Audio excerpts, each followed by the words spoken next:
Hey guys, welcome back to Clownfish TV. This is Neon. I'm here with Geeky Sparkles. Hello. And we're going to talk about Disney's Star Wars. Yep. And the drama behind it. And a situation I was not aware of until Chewbacca, our friend Chewbacca, wrote about it. J.W. Rinzler, who is a Lucasfilm author, he's written many making of Star Wars books. And he wanted to tell people about what was going on behind the scenes at Lucasfilm during the Disney acquisition, and he was shut down. Yeah, so I'm coming into this, blind, so you're gonna have to, I'm just along for the ride just like you.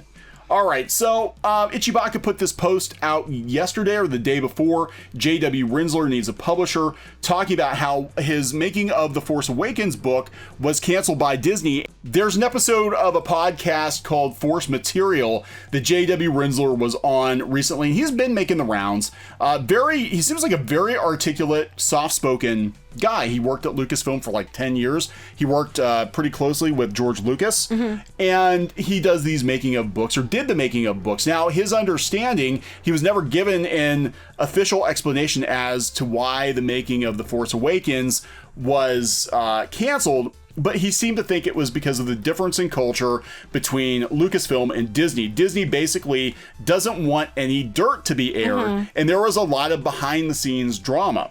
Yeah, and it was obviously, he confirms, which we have been saying since the beginning, done by committee, which we said as soon as I saw The Force Awakens, I'm like, this is done by committee.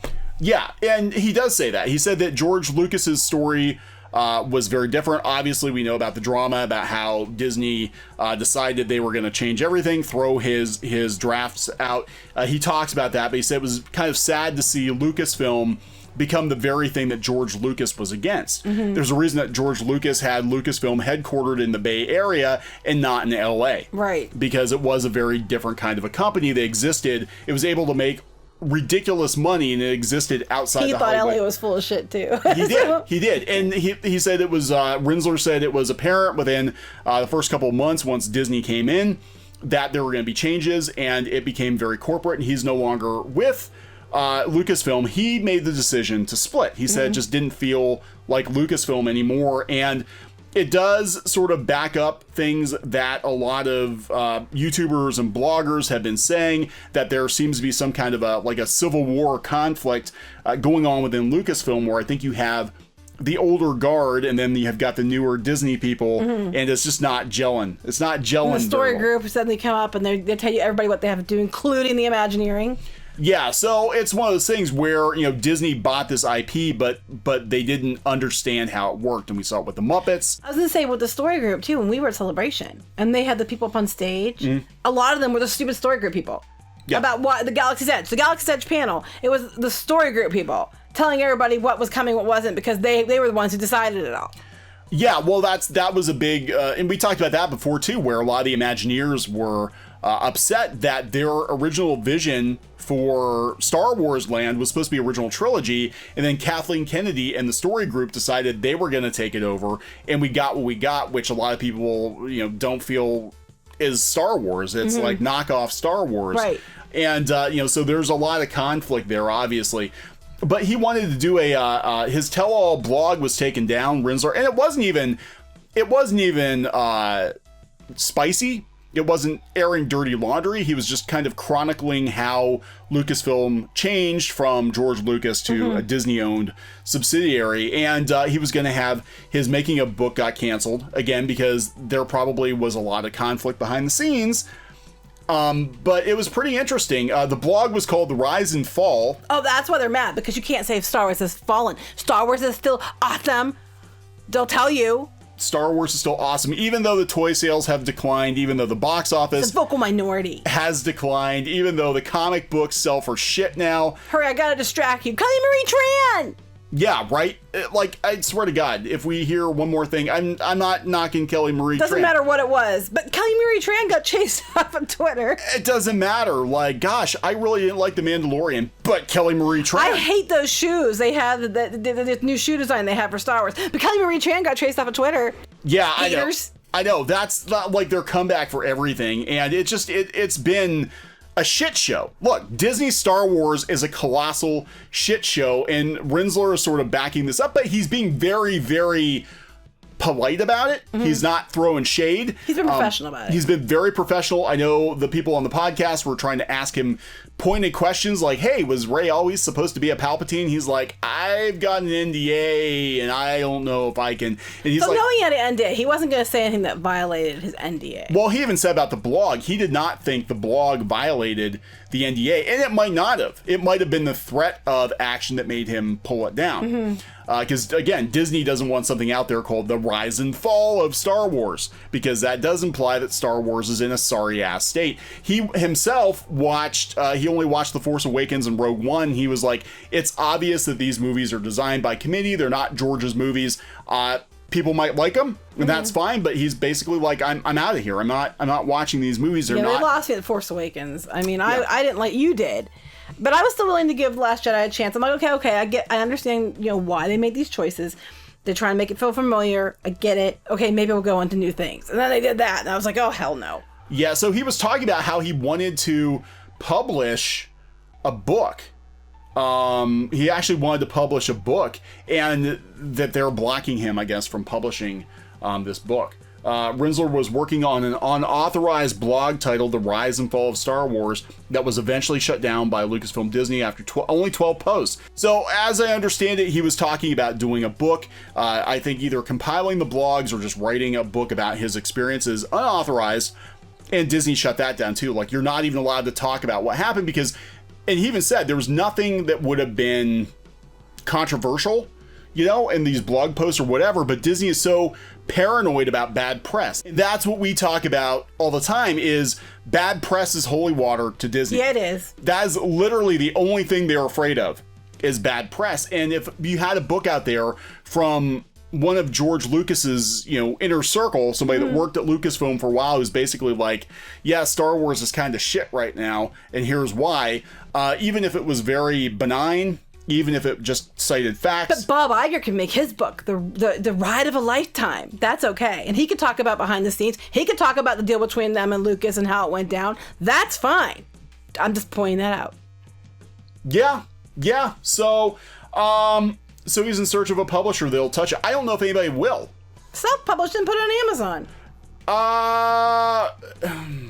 Yeah, but he said he's been advised. I think his lawyer is probably, because he mentioned several times. Well, lawyers are afraid of Disney, so they'll always advise you. We've talked to entertainment lawyers who've told us in the past that they will deal with any studio, but they will not go anywhere near Disney. Disney's got some questionable tactics. They'll even just try to burn you out of money to win. They will do whatever they have to do to win, and it's all about saving face. Well, they don't have the money now. Yeah, they don't have the money now. So maybe Mr. Rinzler now would be the perfect time to strike. But it was a really interesting podcast. Go out and check out Pirates and Princesses. I actually took Chewbacca had archived what he could of the blog. I put it on Pirates and Princesses. I didn't have an NDA. It's out there anyway. So it's been out there in multiple places. He took it down himself. But it's really interesting to read this, where he talked about how they found out that they were selling Lucasfilm. They basically just called a bunch of them into a warehouse and said, oh, by the way, you're being sold to Disney. You're being sold off to Disney. And he said he at first was excited. I thought it was a good idea at first, too. Yeah, and he said he knew George was probably going to sell the company, but he thought it was going to be around 2022. I guess none of his kids wanted to take over. So, because I was like, why not just give it to your kids?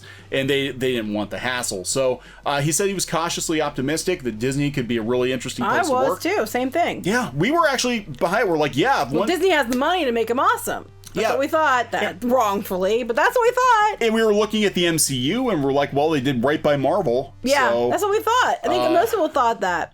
But he said, I was sad. We went to this big meeting, the whole company, and George was on stage. It was clearly the end of an era. And he said, which was really interesting, one part of the podcast was he said what really kind of the tipping point for George Lucas, it wasn't the fans.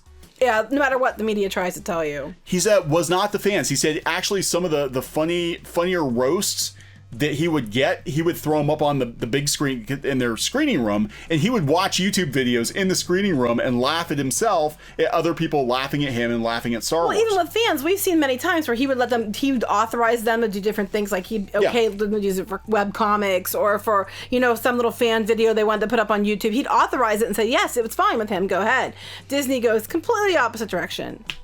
Yeah, that's just it. Disney is very corporate. They're the most paranoid about bad press. The more you tighten your grip. Yeah, they are the empire. Let's be honest. And but it was interesting because he said that wasn't what did it for George. What seemed to do it for George Lucas, why he sold. What he said, the only time he's ever seen George legitimately mad, because people have this misunderstanding that George was like furious at the fans for not liking the prequels.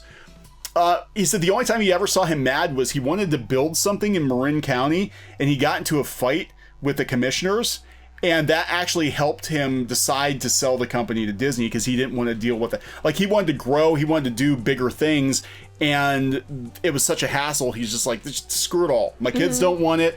They're not going to let me expand my operation. I'm getting old. I don't give a shit anymore. I'm just going to sell it. Well, I think he regrets it now. I think he does regret it. I think he does. Now the word is, and we've heard from a couple places, that they're trying to sneak George Lucas in somehow on the new Star Wars stuff. It varies from where you hear the rumor, but the consistency is that they're trying to get him back because they know they effed up. They know the fans hate it. It went from, even the media went from a vocal minority to, when it wasn't what they wanted, to everybody hates Star Wars now. Then now it's all about Last Jedi again. Every article has to be about why we have to kiss Rian Johnson's ass. But there's rumor that they're trying to get Lucas back in somehow because they're trying to win the fans back. Yeah, people like Rian Johnson, they wouldn't have been allowed anywhere near Star Wars on George's watch, I think, because Rian wants to rewrite everything for Rian, and George was about, telling the story. And you can argue whether or not he was successful with the prequels, but he actually had a heavy hand. They're talking about the heavy hand he had in Clone Wars. He actually talked about how he wanted to redeem Jar Jar Binks, and they did that through Clone Wars, and he didn't hate the fans. He didn't. No. And that's Rinzler, who worked with him, said no, he understood it. He knew that came with, when you create the most popular science fiction franchise in the world, you're gonna get opinions, but he says it's just sad to see how Disney took something that was very profitable, existed outside of Hollywood, and then got turned into a very just a spoke in a Hollywood wheel. Well, that's something else too. He understood people might not always agree, and that was okay. Yeah. Disney's like, you cannot disagree. How dare you disagree? We're going to set off all our bloggers that are on the Disney media list payroll, and send them out and be like, take down the fandoms that don't agree, to make sure everybody knows that they're just the minority. But it turned out to backfire because they weren't the minority. Yeah, and that's that. Disney basically was trying to bully fans into liking their version of Star Wars come hell or high water. And you've got people that worked with George for years saying this ain't it, man. This ain't it. And they left. And again, he's very well spoken. He doesn't seem like he's angry at all. He's got a lot of other projects going on. He's barely on social media. Rinzler. He's a smart man. He's a very, very smart man. He stays off of social media, stays off of Twitter. He said he checks Twitter about once a month. Hey, we might have to start doing that too. Yeah, and but he did answer Chewbacca, and he basically said, I had an NDA. I can't publish this in any form. It would be a problem. And again, who wants to fight the mouse? No. I don't know. I think someday it'll come out. I think it will come out someday, the whole story, but I think there was a hell of a lot more drama involved in this transition in the making of The Force Awakens. Well, we know there was, even from Bob Iger's takes on it in his book, which again, he's allowed to put it in his book, but then they blocked somebody else from talking about it.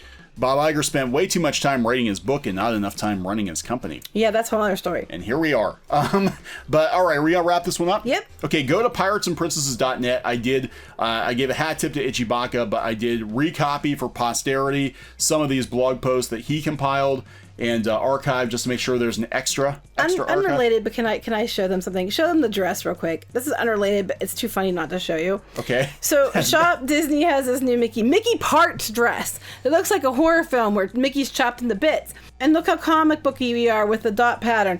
But what I find absolutely entertaining is look where Mickey's hands fall in the chest area. And I think depending on the way the print is printed or how big you are in the chest, Mickey might be grabbing your boobs. And I just found it very entertaining, so I thought I'd share. Slip ya Mickey. Well, Squid King said MICKEYGROPE. So it's just. All right, so there you go, guys. Go get yourself a Mickey groping. Yeah, Mickey's got his hands all on the over. backside. There's some hands that look like they'd be on your butt. So Mickey's grabbing your top. I'm half tempted to buy this dress just because I want to see where the hands fall, but we'll see. Okay, gonna wrap it up. Yep. Okay, please subscribe for more pop culture news, views, and rants, and we'll talk later. Bye. Hey guys, thanks for watching Clownfish TV. Please consider supporting the channel. Go to clownfishsupport.com. That's clownfishsupport.com. And if you want to join our community, go to clownfishtalk.com. That's clownfishtalk.com. Please subscribe, ring the bell for notifications. We will talk to you next time.